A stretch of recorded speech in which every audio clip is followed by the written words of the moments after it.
Okay, thanks to both of you. Okay, it's time for our question and answer. As I said, the candidates will ask each other questions. We'll start with Troy Terrell as the first question for Senator Cheek. And that will be 30 seconds. 30 seconds for the question, 1 minute for the answer, and 30 seconds for the rebuttal. Troy? All right, Senator Cheek, during your 2007 campaign for re-election against Alan Seaball, you took a strong stance against the Stelly tax. In fact, your TV commercial said you would work to dismantle the mistakes of the Stelly plan. However, in 2009, House Bill 689, you voted to keep the Stelly tax in place and opposed its repeal. Webster defines dismantle as to take to pieces or destroy the integrity or functioning of. I just want to know, Senator Cheek, what is your definition of dismantle? Thank you, Mr. Terrell. Clearly, I did co-author the bill that repealed Stelly, along with Senator B.L. Shaw. And in 2009, Louisiana faced a $2 billion shortfall. That would have resulted in closing colleges and universities. A $2 billion shortfall would have meant drastic cuts to health care in this district. 689 was a worst-case option put on the table temporarily. Republican senators, including myself, Adley, Amity, Claytor, Erdy, Castelco, Long, Martini, Michaud, Morris, and Quinn, all voted for this bill to repeal Stelly, and we also fought ultimately not to have to do the actions outlined in House Bill 698. Perhaps my opponent would tell me where he would have cut, what Northwest Louisiana University he would have closed, or what hospital or healthcare service he would have cut.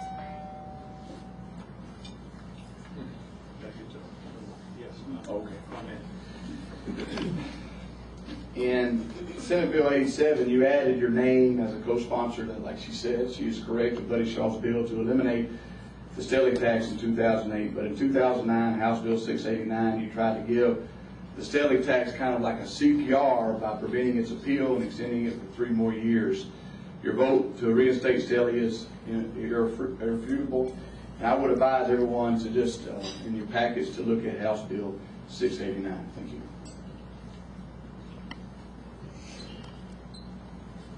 Okay, your question. I had told 1 minute, but he got it. 30 seconds. That's good. Specifically, Mr. Terrell, what area of the state budget, what university, what college, what healthcare service, specifically in Northwest Louisiana, would you cut? I keep hearing you refer to waste and abuse and fraud. Tell me, what would you cut? That is a good question. This is the deal with the cutting. Healthcare is very essential for our community, and education is very essential for our community. And so what I really believe what needs to happen is we need a constitutional amendment where we wouldn't have to take so much from healthcare and so much from education, that we could take a little bit out of every thing that we in the budget. And so it's a great question, but I don't want to cut healthcare and I don't want to cut education so much. We just need to spread it out, and we need a constitutional amendment to do that. Clearly, we don't have that constitutional amendment today. Right now, what we have is a $2.6 billion section of the budget, 37% of which is higher ed, 29% of it is health care, 34% of it are things like TOPS, public health, charter schools, the Office of Elderly Affairs. Those are the places that we can cut. The other places, they're dedicated. What you find, and I'll be glad to provide this for you, is the largest part of Louisiana's budget is dedicated. There are federal funds that they tell me how I have to spend. Second question. Since you were first elected in 2003, you have received significant contributions from pharmaceutical companies, labor unions, anti-family companies, insurance companies, and nursing homes. Considering all your special interest obligations, how difficult is it for you to represent the conservative Republican constituents of District 38? As the member who's on both health and welfare and finance, I'm not surprised that those industries have contributed to my campaign, nor am I surprised that many of our local families have contributed to my campaign. They have written legal checks to my race, and I appreciate their support. In Dynamite Basketball, we raised $10,000 for each camp, $100,000 a summer. So casinos and beer companies would love to put their shirts on the back of pay for our whole camps and put their name on the back of my shirts. But I won't allow that, because when you do that, they begin to control you, begin to own you and things. So you got to be real careful, because when these special interest people begin to give you money, you begin to be obligated to vote the way they want you to.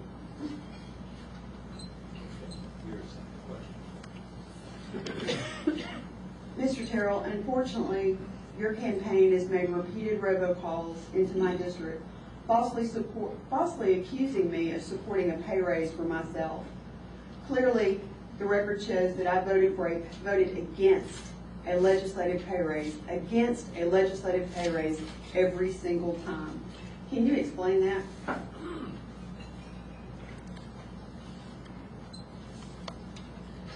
Well, I never accused her of taking or even voting for a pay raise. Never once have I said that. Never once, I don't think, on robocalls, if that's the case, we need to fire them. But never once did I say that we accused her of any kind of pay raise.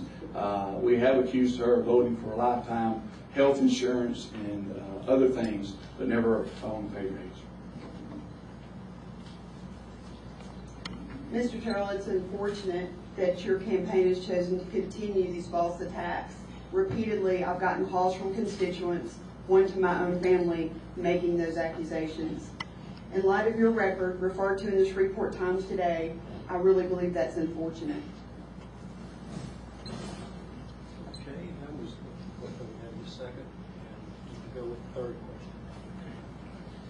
question. She may be in the Times, maybe indicating that I voted for a pay raise in Mansfield, Louisiana, but I got documentation right here saying I did not. I abstained from voting for a pay raise in Mansfield, Louisiana, and I'll give that to whoever needs that. Third question. The Justin Blockson Bill and the Youth Concussion Act are probably one of the most wonderful pieces of legislation.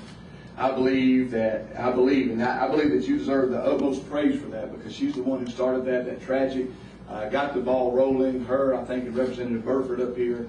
It was absolutely a wonderful act of legislation. However, when you look at your 8 years in the Senate, your cumulative Louisiana family form for 8 years is 59.5%.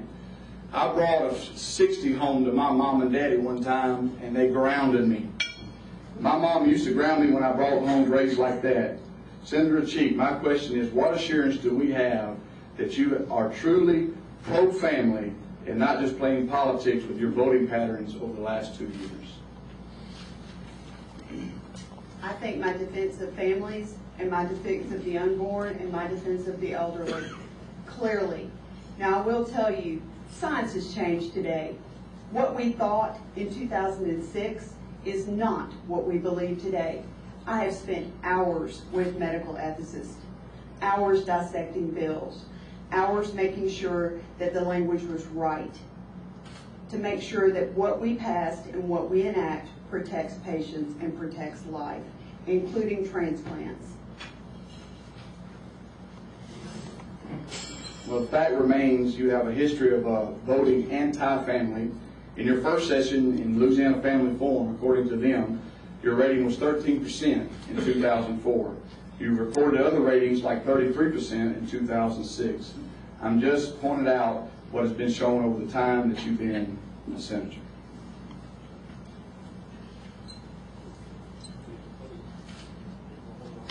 One more question, yeah. Mr. Terrell, your campaign has repeatedly attacked me, making calls stating that I voted for lifetime benefits, health care benefits for myself. Clearly, I have never had state health insurance. I refused legislative health insurance from day one. I've always paid for my own private health insurance from my checking account, not taxpayers' money. Can you explain why? Well, in the record, it does show that she voted for lifetime health insurance, and you can see that. What she's getting at, I am on the city council in Mansfield, Louisiana, and the city council does get health insurance, but it's not free health insurance. We do pay a lot of it out of the check that we get, and that's been applied to us for many, many years. But again, the record will show about her health insurance issues. Mr. Terrell, out of an $800 premium a month, I believe your portion that you pay is $160-ish. Again, that's taxpayer money that's being used for your coverage.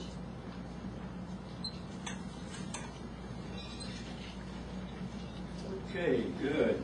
Now we're ready for the closing statements. 1 minute for each person, and we're going to begin with Senator Cheek. Again, thank you for the opportunity to speak with you today, and thank you for the privilege and the honor of working for you for the last 4 years. As your senator, I remember that I do work for you, never supporting a legislative pay raise, refusing state health insurance, co-authoring and voting for some of the toughest ethics laws in the country. And I do remember every vote that I cast must be in the best interest of District 38, and every penny that I appropriate belongs to you. Again, my Christian faith guides every single decision that I make as a legislator. Every decision we make, especially these during tough budget times, impacts someone. It impacts their family. Again, thank you for allowing me to be here today, and I ask for your vote and your support on October the 22nd. Thank you so much.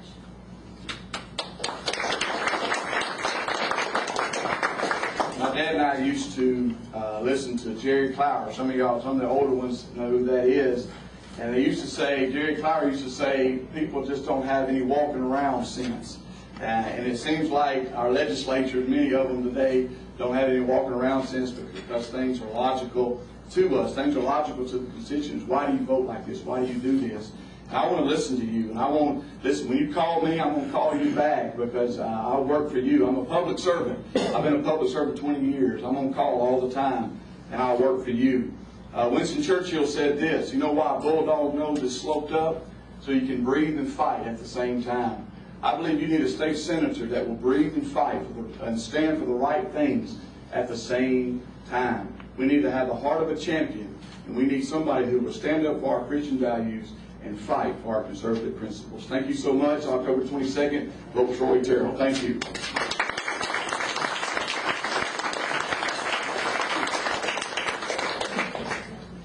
We appreciate both candidates today, and good luck to each of you.